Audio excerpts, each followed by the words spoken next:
Tomorrow, the baby. I'm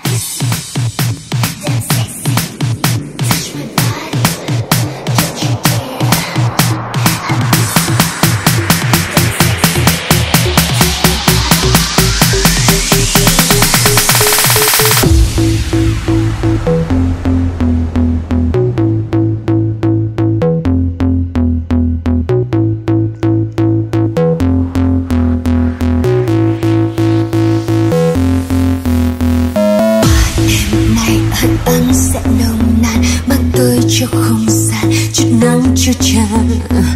Từng ngày dài mà mãi cho ngồi ngoài hộp kín những vết dài mà anh vẫn mãi cho tôi mang những tiếng hát say mê đem yêu thương cho bao nhiêu cuộc đời. Nơi đây bên tôi khúc hát vang lên a la la la cho mơn man thêm bao nhiêu cồn cao. Quên đi hôm qua bay lên ồn ào hãy đến với tôi đón chào ngày mai. Ngày mai có bao nhiêu niềm vui biết bao nhiêu chờ đón tình đàn chim bay về tìm nơi đây bình yên. Ngày mai hãy cho tôi ngủ quên ngắm trọn vẹn bình minh để tràn sức sống nụ cười trên môi đẹp xinh. Ngày mai đến bên tôi gần hơn biết bao nhiêu niềm vui để chờ ánh nắng để con tròn mong linh đẹp xinh. Và hãy hát say sưa cùng tôi những yêu thương đầy vơi cầm chặt đôi tay và thời gian năm trôi như sai bóng mơ.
Chance